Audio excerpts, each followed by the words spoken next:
All right. Actually, that was one of my favorite off kind of screen conversations I had before a podcast. Thank you for being here, Dr. Mina.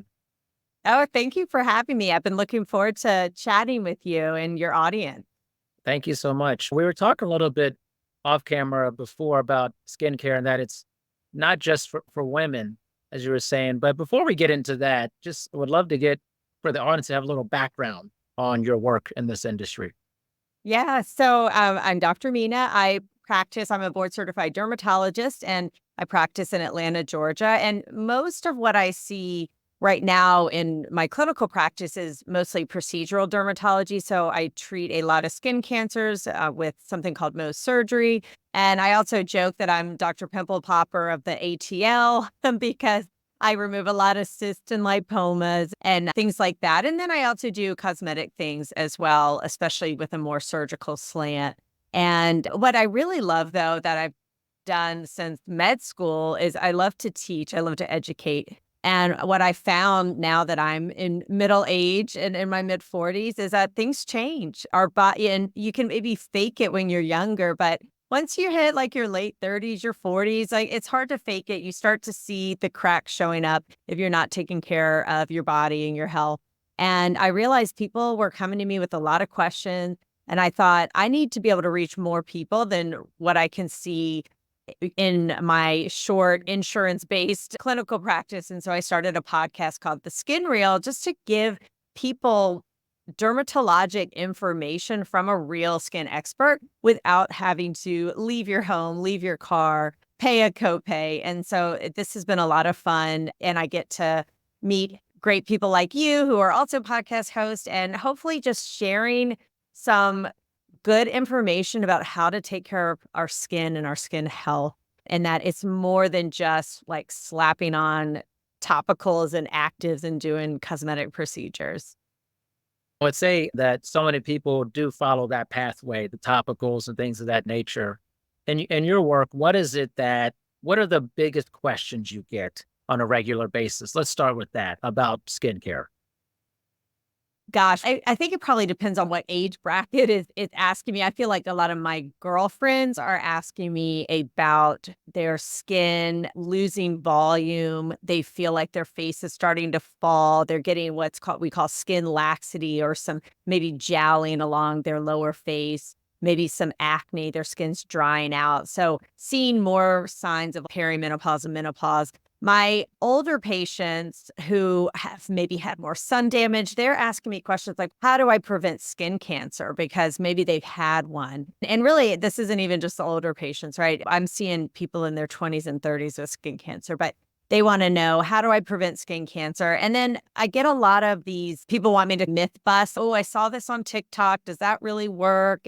Does sunscreen really cause cancer? And I am seeing, which is really exciting, this sort of push for a more proactive approach to our skin health. People wanting to know, what can I do now so that I have amazing skin in 10, 15, 20 years? So it really runs the gamut. And that's what I love about dermatology too. I've got some patients and friends and listeners who are like, I am never going to do cosmetics. I could care less about cosmetics. And then I've got people on the other spectrum who are like, I want to know everything, the latest, greatest. I want to try it. And I would say most people fall into the middle where I think everyone's goal is they want the outside expression to match how they feel on the inside. And if they're taking care of their body, they're eating, they're sleeping well, they're managing their stress, and they might be a certain chronological age, but they feel significantly younger. They want their outward reflection to match that. And so that's where I feel like I see a lot of people where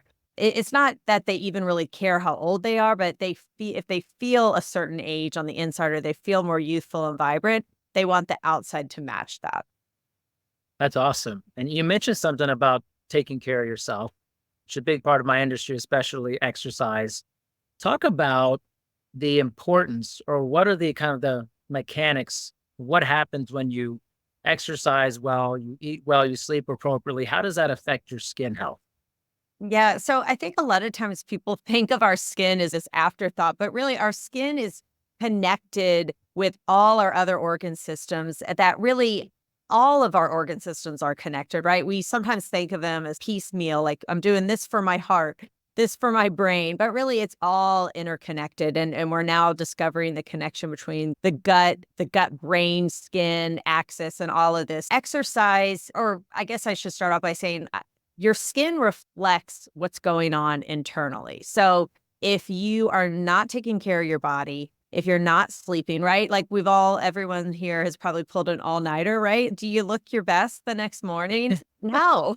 Or you've drank too much and you're dehydrated. When you wake up, you don't look good. Like you feel like you smell from your pores, right? It's no secret that when you're not taking care of your body, it's going to show on your skin. And especially as we get older, it's harder to bounce back from that. And if you're doing it day in and day out, it's going to show. So we also know your diet, like eating a lot of processed foods, high glycemic index, a lot of sugars, that those sugars can actually bind to our collagen, make it more brittle, more prone to breakage. And so that can age you faster. So it's not just, oh, take care of your body, you'll feel better, you'll look better. Like we actually know there's science to show when you smoke, you're constricting oxygen to your skin and it's not going to be it's not going to heal as well. It's not going to look as good and be as vibrant. So yeah, I think if I could give any sort of main message, it's take care of your body first and foremost. And that's going to get you like significantly to better skin just by doing that. So I think too often we're looking for the cream to solve all our problems or the laser device. And it's not that simple. I love that. That's actually goes towards my philosophy is like master the basics first. I Yeah. think we always jump over the basics to something that feels more exotic or more it's out there in the public. Oh, I've tried this or that. But we often skip the basics of getting really good sleep, regular exercise, decreased stress. Would love for you to talk about the stress element because I think we all see that when someone's in a high pressure job or in a very stressful relationship, they tend to, it looks like they're aging much quicker. Yeah. Talk a little bit about that. Oh gosh. Yeah, for sure. And I feel like in med school, like I was totally doing all the wrong things. And it's only now that I'm in once I was in my late 30s to now where I started to wake up to realize I can't just keep living like this. It's going to catch up with me. So yeah, stress we're realizing now can cause so many issues. It's so many organ systems. But when you're stressed, you have high cortisol levels and high inflammation in your body. And that's going to affect our skin actually has a robust immune system, immune surveillance, and it's really like the first guards in our body. And so when you are stressed out, you have high cortisol, your immune cells are not going to work as well. You can't fight off infections as well. And you're just not going to have vibrant skin. It's going to wear you down and break down that collagen and elastin. And yeah, we all see it, right? Like when you're stressed out, when someone's chronically stressed out, they're also not sleeping well. Typically, they're not eating well, right? And it's like chicken and egg, right? When you don't sleep well, then you don't eat well. And when you don't eat well, you don't sleep well. And so all these organ systems are connected and your skin's going to reflect that. And it's hard to say, okay, well, manage your stress, right? But we need to in this in our world that's always go, we really have to be extra vigilant to protect like our mental health, protect our time, set boundaries, right? Say, I'm not going to check work emails on the weekends, or I'm going to put my phone away so I can really just connect or spend time in nature. Right? Whatever it is for you, it's going to be different for everyone, but find something that brings you peace and helps you like disconnect and helps you manage your stress. Certainly there are going to be periods of life that are more stressful than others, but that's a big part of aging and aging all our organs, including your skin. What do you think it is that really pushes people in terms of their outward appearance and their relationship with their skin? What is this about the beauty industry that makes people feel like they need to turn the clock back? Have you thought about that? Have you talked about that with people? What is this compulsion in some ways to want to anti-age? Yeah, gosh, talk to myself about it, right? I just think it's human nature, right? I don't feel like I'm 44. I feel like I'm 24, right? Like, when did this Same. happen? And you don't realize it until you're there. I think my parents seem so much older at this age and than I feel. But I think there are a lot of reasons why. And I think I'm speaking as a woman, there are a lot of pressure on women. I feel like women aren't really given the green light to age. I feel like my husband, like, people think, "Oh, he looks so sophisticated with his silver hair," but they don't necessarily say that to women. Now, hopefully things are changing, but I think it's societal beauty standards, right? I do feel like beauty standards for women don't really change. It's like you're supposed to forever be 25 or 30, and we aren't really allowed to age. And then there's this misconception that once you hit menopause, you're like past your prime, you can't be attractive. But now I think what we're seeing is we're living longer and people are living very healthy lives. Like a healthy 60-year-old, that's so different than what we probably thought about 60, 20, 30 years ago. And as people live longer and longer, I think they're going to start demanding, wait a minute, I'm not like past my prime. I'm still relevant, but we've still got a long way to go. And I think aging, when we look at ourselves, that's one of the first things we see. It's so visual and it's hard to ignore that. And if you are used to being looking a certain way, being valued for your looks, things change and that can be like discouraging. And so then we're on this like quest to never age, that we always look like we're 25 or 30. And I get that to a point, right? Like, we all want to look good. I want to look good. I want to look as great as I feel, and I feel great. But there's a point where it goes too far and it becomes an obsession. And then you no longer look great. You look strange. You look alien. You no longer look natural. So I think really like the perfect, everyone says they want to age gracefully, right? And just how do we actually do that and achieve it? So I think there's a lot of work to be done on a lot of levels, but I'm not against cosmetic things at all. In fact, I love certain ones, but I think it can get to be an obsession, get to be too much. And again, it goes back to taking care of your body from the inside out and including your mental health, because if all your value is on how you look on the outside, you're going to really struggle with aging. No, that was awesome. No doubt about it. Seriously, I think it's probably very different than what people may think you were going to say on that, which is Yeah. why I wanted to talk to you. And to come back, rewind a little bit. I'm 46, and I remember when I was growing up, people that were my age now and your age, they looked really old to me. And Yeah. in my mind is, was that just my younger self seeing it, or is this true that as we've gone along as humans, people are actually looking younger the older they get in this current version of society? Because I feel like this is true based off of my observation, but I've also had a lot of other people say the same exact thing. What is that?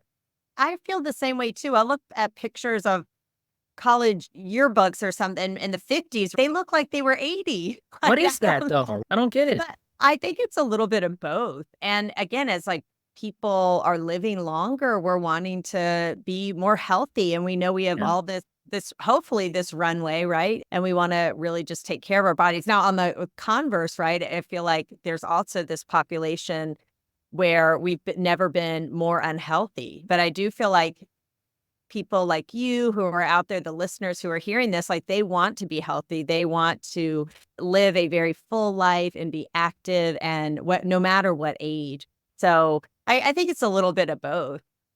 I think Yeah. the styles too, right? It's like how you dress, your hairstyle, things like that can also age you differently. Yeah. I think so too. And think about it, just exercise wise, the modern version of exercise is very much in its infancy. And if you look back at data in the 60s and stuff, if someone was running at night, it would be considered like, what's going on? Is someone running after you? And so this idea of like large scale health and wellness industry, exercise is really only a pretty recent trend in our society as human beings for that. So that could be part of it, but I do notice a lot of younger looking people in their 60s. I'm like, this is wild. Yeah. I have Yeah. Oh, several clients who yeah. are 60, almost 60, and they don't look like anybody's 60s from the 80s when I was growing. I hear you. Yeah. Cause I have patients all ages and I'll have to double check. I'm like, there's no way you're 80 or you're 85. But there's a wide range, right? Cause I also look and Yeah. see people who I think, oh my gosh, like they're younger than me, but haven't been taking care of their body as much. And so I can see that difference. But yeah, I hope to be that 65-year-old that people think doesn't look her age and Yeah. is active and strong. But I will tell you, as I've gotten older too, I used to just want to be pretty and skinny. That was my goal. All right. And now as I'm getting older, I'm like, okay, I actually want to be strong and I want to be healthy. So what do I need to actually eat to do that? I have never really lifted weights before, but now I'm realizing like that I need to be doing that, especially now and to for bone health and so much else as I'm getting older. So we're just learning a lot. And I just think there's this group of people who are they're like, we're not gonna just get old and go sit on a recliner and live the next 40 years of our life that way. It's so funny you mentioned that. A colleague of mine, we were at a conference presenting last week, and she is older than me. And she goes, I work at a club where like the members are older senior citizens, and they're not trying to be their grandma, their mom. They are not Yeah. accepting this sit on the couch and wither away experience. So I think that's also adding to we have a generation of people who are not accepting this kind of status quo that existed a while ago. Yeah, I love it, and I think as someone who's a physician in the medical community, the way our healthcare system is set up is so backwards, and maybe it worked in the past, right? When we didn't have such chronic diseases that we have now, but really there needs to be an emphasis on more prevention, and it's just really impossible to fit that into these short 15-minute visits with your doctor once a year. You're not allowed to go before that. So I think people are realizing we've got to be really proactive for our own health and we got to seek out other ways to learn how to be healthy, like listening to podcasts, finding fitness instructors or people who are modeling the behavior. But it really requires us as people to really seek that out too, just based on how our healthcare system is today. Most definitely. And I wanted to go back to a little bit about we were talking about women in terms of skincare, but there's also an element of men too. You're seeing men being more proactive about their skincare as well. Yeah, absolutely. There's still it's women, the majority, it seems the majority, but certainly I have a 10-year-old son who's interested in skincare. I am certainly seeing men coming in interested not just in taking care of their skin, they are starting to do some cosmetic procedures, things like that. Again, I don't feel like the pressure is on men as much as it is on women, but men are realizing, and I hope the men listening are realizing, like skincare isn't just cosmetics and beauty. Skincare is just taking care of your outer covering of your largest organs. I hope men will hear that message that it's okay to take care of your skin. It's okay to wear sunscreen. And if you want to use certain products, it's okay to do that. So I do think we need to not stigmatize it into such a gender in it's such a gender way that it's been before. And I get it, like with men, I know most men aren't gonna the products themselves are more marketed to women, right? And then maybe an older man, or maybe you are confident enough to be like, I'm gonna buy that pink bottle, I don't care. But think of like a 16-year-old boy may not have that confidence to buy that feminine looking product and have it in his bathroom. So I think there's some work to be done there. For sure. You mentioned sunscreen. Let's talk about sun exposure. I think this is a good kind of segue here. There's so many people that were in the summertime, which is a great time to have this conversation. There's lots of sun everywhere. What are some just practical things you could do besides sunscreen or type of sunscreen to protect your skin? And what are maybe some myths about taking care of your skin and the sun? Yeah, so a lot here. I feel like there's this push on social media there to say sunscreen causes cancer, and there have been zero, absolutely zero studies showing that sunscreen causes cancer in humans or is an endocrine disruptor in humans. Some of these studies that people point to were when rats ingested like crazy amounts that no human would ever come close to being able to replicate. And so that's also not how sunscreen's intended to be used. So when used topically on your skin, there have been no studies showing harm in humans. There's another study that showed that sunscreen, certain chemical sunscreens are actually absorbed into our bloodstream. And we do know that things we put on our skin are absorbed. So if you, now again, that study did not show that it caused any problems or harm. It just simply said it was absorbed. So I would just tell people, if that concerns you, then stick with a mineral-based sunscreen. So those are going to be your physical blockers like titanium dioxide or zinc oxide. Those are not absorbed through the bloodstream like the chemical ones. So if you're worried about that, then stick with a physical sunscreen. The other thing I'd say is that people think sunscreen is the only way to sun protect, but I recommend like wearing, that's just one component, right? So you need, wear a hat, especially if you always have a part or you don't have hair on your scalp. If you're someone with short hair and your ears are exposed. So I love wearing a hat because I don't love reapplying my sunscreen. Okay. Like I'm just as bad as probably everyone else listening. Like I'm not great about reapplying it unless I'm at the beach or the pool. I don't want to reapply it at the end of my day necessarily. So what do? I just make sure I always have a hat. I also wear sun protective clothing. So I was just on a hiking and biking trip in the Canadian Rockies, and I just wore like a long sleeve athletic kind of shirt. And that way I was protected from the sun, and it actually helped. It was almost like shade for my skin. So I actually stayed cooler than if I had just had on a tank top or a short sleeve shirt. If you're someone who is outside a lot, you work outside, you're golfing, you're fishing, whatever, really check out the sun protective clothing that's out there. I personally think a lot of it is really cute. The bathing suits, rash guards, things like that can be really helpful as well. And then just making smart choices. You're going to have lunch outside and it's noon. Sit under the umbrella, sit in a spot in the shade versus right directly in the sun. Just making little choices like that can really make an impact. The other thing, misconception I hear a lot of is people think, I just want to get a base tan and then that'll protect me. And any tan is your body's response to UV radiation. And everyone, no matter what your skin color, skin type, can burn. It's just easier for someone who is more my complexion than maybe yours or someone with darker skin. But everyone needs sun protection. It's not just for people who are really light. And just because you can tan, that doesn't mean you don't have to sun protect. So that's just another common misconception I hear as well.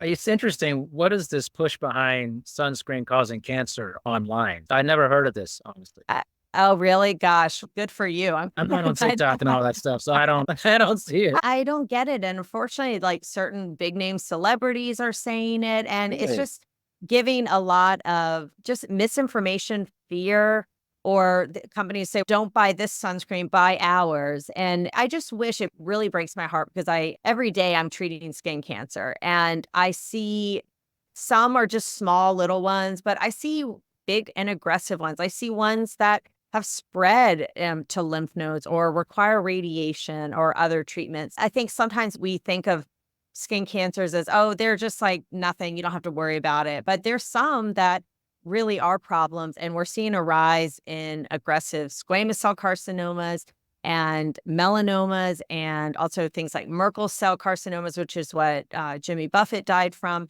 So we're seeing a rise of this. And as we live longer, we're going to see more and more of these. And even if the skin cancer doesn't kill you, I can promise you these patients who have a ton of them, like they're fatigued. They don't like getting cut on all the time. They don't like always having scars. Like it's not fun. And I just feel like it's just wrong that these like influencers are spreading this message that is really going to hurt people down the road. And you're not going to see the impact of not wearing sunscreen right away. It's going to be delayed. It's going to be 10, 20, 30 years down the road. But if you're consistently getting your skin burned, spending time outdoors, and not sun protecting, it's going to catch up to you eventually.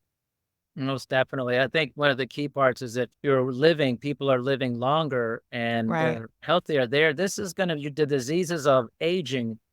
In one sense, you want to delay these diseases of aging and compress that morbidity window. But on the other hand, it brings other challenges at the Yeah. same time with living longer for that. And also just to make something the villain out of nowhere. I feel like skin cancer is almost treated like it's like cancer light. for people. Exactly. Oh, it's not really that. Yeah. And I think the issue with that is because there are some that really aren't that big a deal. There's some I can treat with a cream, there's some I can scrape, but there's a wide range because there's also some that kill people and are devastating.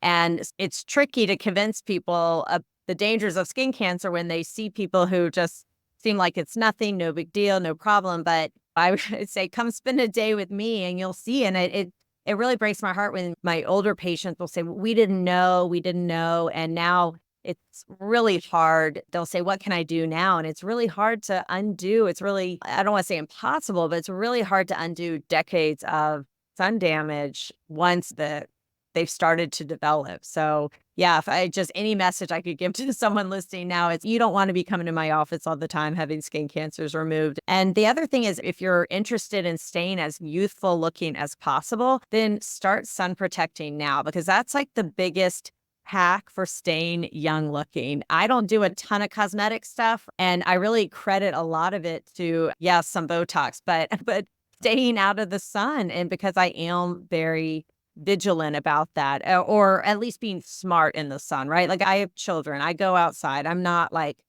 hiding in a cave and only going out at night, right? But just being smart about it. And here's something your listeners can do is take a look at like the tops of your arms and hold it next to maybe your stomach or your buttocks, an area that's more sun protected. And or even like the front of your arm and the back of your arm and just look at the difference in your skin there. And if it looks the same, great. Then it sounds like you're doing a great job sun protecting. But if your stomach is a totally different color from your arms or your legs, then that's sun damage. That's years and years of sun damage right there. Interesting. We're coming up with the Olympics here. And I was watching I'm a former track and field athlete, I was watching Olympic trials for track and field in Eugene, Oregon. And the number of people who had skin damage, runners, you could see because of the type of clothing they were wearing, the massive discoloration Oh, difference wow. was incredible. I was like, wow, that's a crazy tan. And then you'd see a Yeah. part of their body was like completely white, and the other one was like my color. It was like Yeah. was wild, and especially for athletes too, who are out in the sun training regularly. When I was a runner, no one wore sunscreen ever in Yeah. college.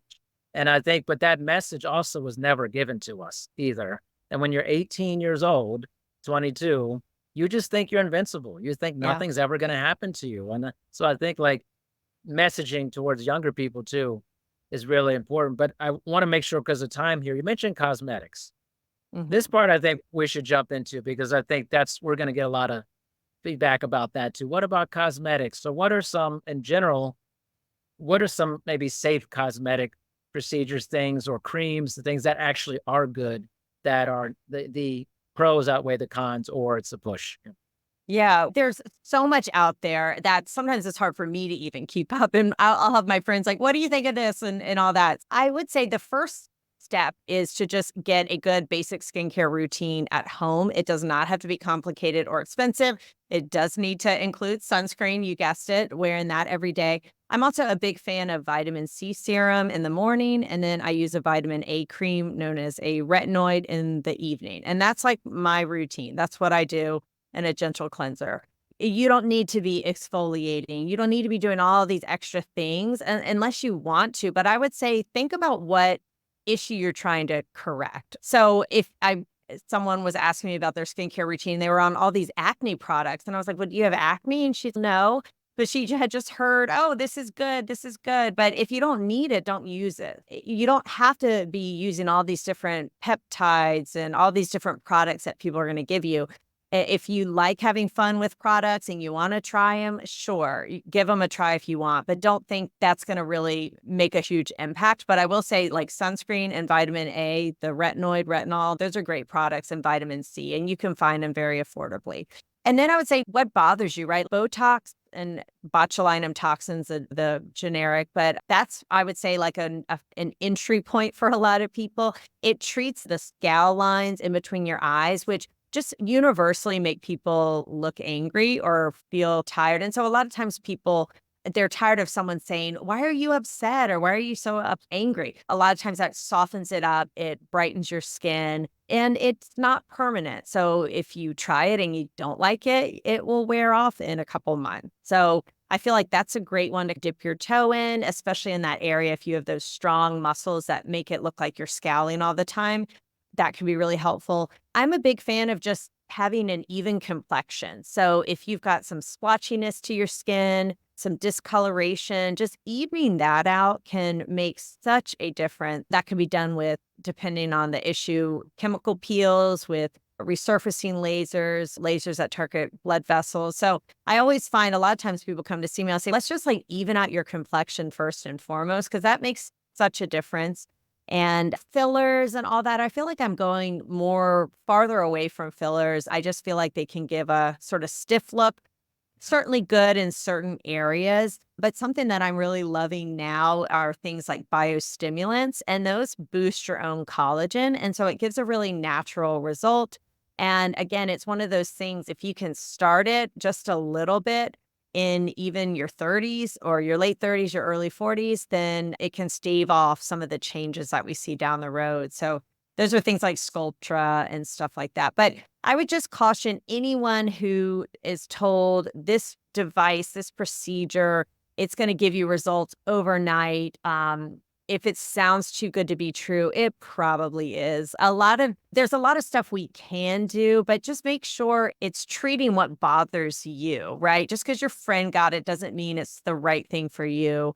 And just be cautious about kind of gimmicks and hype. And I'm too much of a pessimist, but a lot of these at-home devices too, I feel like they make these huge big promises and don't really deliver. But on that note, I will say, like, red light therapy, blue light therapy, those are some things I can get behind. There is some good data on it. Just make sure you're buying from a reputable company that has done testing, and you just want to make sure you're not spending hundreds of dollars on a fake kind of thing. But certainly there's a lot of stuff to be done. Make sure you're seeing someone who's knowledgeable, dermatologists, plastic surgeons, facial plastic surgeons. These are the people who have the utmost training in all of this. And it's your face, it's your body. These are elective procedures. So you really want to make sure you're going to see someone good if you're going to spend the time and money. The gimmicky part of it, I think that's just such a universal thing in a lot of industries. When you start getting into fitness, health, wellness, skincare, all that, it's like a big mixed bag of it because in my business, that's part of it too, right? If you do this, you're Yeah. going to look better. Oh, in 30, 60, 90 days, it's always this cliff approach. Give me this amount of time and you're going to look this way. And the truth of it is, you honestly really don't know. Right. Really, I don't know was a very powerful thing to say. Am I gonna look so much better? Maybe. This is also a Yeah. lot of factors into being Right. well. And I imagine that's part of skincare. You could say do X, Y, and Z, but also if you're not doing these other things too. So you have this better looking skin, but you feel like trash all the time because you're eating. Right. Like, what's the Right. point? You know, like, Yeah. Yeah, I always say, like, "You come see me for the final 10%. Get all the foundational pieces first, yeah, and then we can do that get you that last, like, 5 to 10%." But to your point too, you have to have realistic expectations too. Like, we cannot make you no matter who it is, like, we cannot literally make you look like you were 20. Like, I can try to make you look like the best version of yourself right now, but you have to realize, like, there's a limit to what can be done and still make you look natural. Well, like, the goal is not to stamp out every single line on your face or every imperfection, right? And I try to not treat the people who I know have unrealistic expectations because I know they're never going to be happy and they're going to be spending a lot of money and be disappointed. Yeah, just being realistic to what is possible and what is not. And unfortunately, with social media and filters and photoshopping, the line between reality and what's not is really blurred. And we have this distorted view like skin should have no visible pores. And I'm like, no, everyone's skin has pores. That's yeah. yeah, but we see these pictures and we think, oh, my skin should look like that. And we forget that's highly edited and photoshopped. Yeah. And shows that really highlight like extreme plastic surgery Right. and people who are honestly they're struggling Yeah. with their body image and their mental health, and they have extreme looks, and it Yeah. just they don't even look human anymore. Right. Like, but people ingest that. They see, it's even like you were saying for like the Dr. Pimple Popper, like, Yeah. and it's like people say it is, but this you see and you keep bringing into your brain, you start internalizing, maybe me, Yeah. maybe I should. You start, it really starts in many ways, starts pulling this subconscious thought process in your brain that they're popular, they're on TV, maybe they know what they're doing, and they don't, Right. it bypasses their prefrontal cortex of logical decision making, and people jump towards something that's really just unrealistic and not good for them. Yeah, and it's hard. We all fall victim to it. So, yeah, Completely. Dr. D, I was hoping you'd tell me I would look like a supermodel in 30 days with your exercise plan. Yeah, exactly. Most of mine, when I'm working with clients, I had a ton of clients this morning I was working with, and I always feel like we're doing all the basic stuff on a regular basis. No one is trying to become their peak level of fitness. Because actually becoming the peak version of your fitness self will require a lot of unhealthy habits, actually. Yeah, Which is, I don't think a lot of people understand that. They see someone in a competition or this incredible body, but they don't understand that actually there's a lot of things that are very unhealthy to achieve that state of health right. for that. Right. Yeah, a lot of other things had to be sacrificed to get That's to right. that. And yeah, I think most people though, they just want to feel their best and they don't need to be that extreme. But yeah, same thing with aesthetics. It's fun to do. It can really make you feel good. Just like getting your hair done, for me Right. at least, can make me feel really good. I don't think that's vain. I don't think that means I'm No. like less of a person. Like it truly just does make me feel better. So there's certainly things that can be done. And I love when I do a peel on someone or I fix their earlobes or whatever silly, Yeah. whatever it is that makes them feel better. But there's a fine line between when it makes you feel good and then when it becomes an obsession and then you're never happy.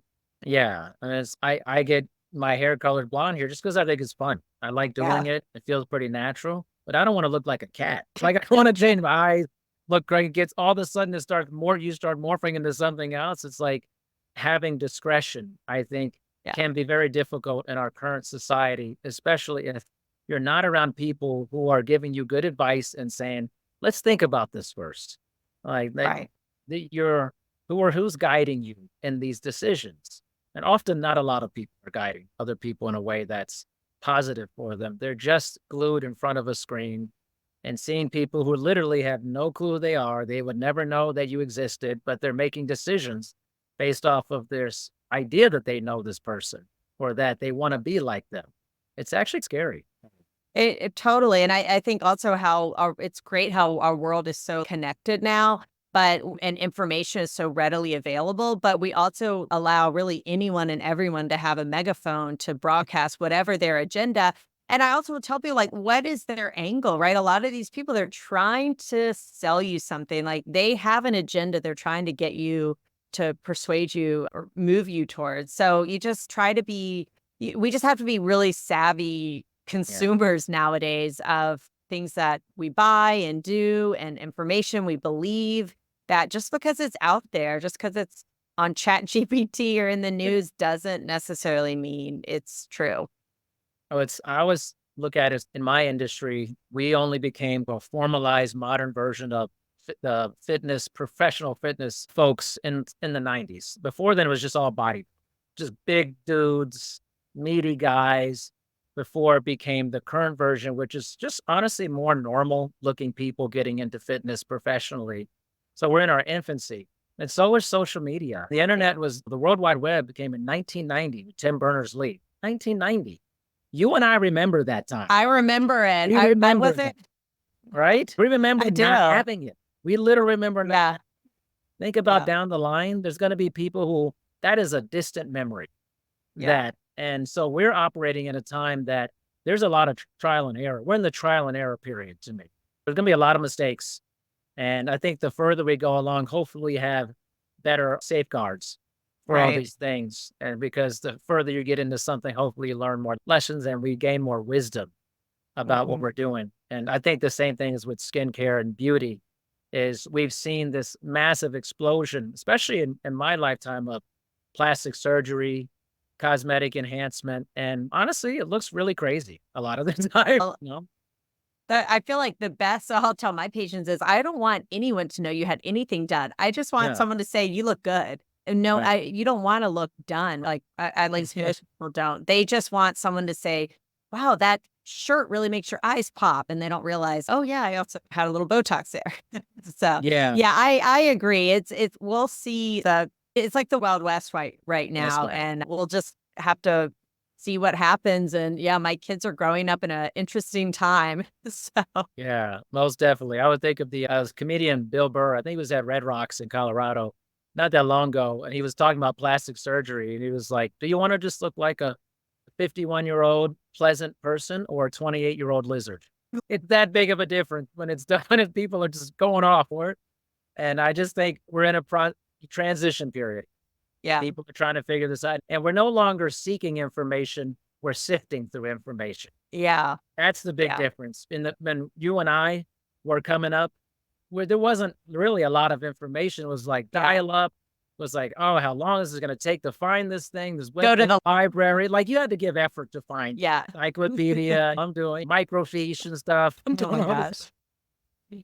But now it's everything's in the palm of your hand, so it's, "How do Yeah, I sift through this information?" yeah, Versus the seeking and the sifting is a really big deal at this point. yeah. And I think that's why it just be we just had to be really smart. And again, that's why I started my podcast because I thought Yeah. there are not enough dermatologists. I think a lot of doctors, the way we were trained was like, oh, don't put yourself out there. That's And sleazy. That's tacky. That's not what you do. Patients in your office. But now I'm realizing this is where people are getting information. So if I'm not out there giving good factual information, then that is going to be filled by someone giving potentially bad information. So I do think we're going to see more like professionals out there realizing like this is where people get their information. We need to be out there to actually make sure good information is getting into their hands.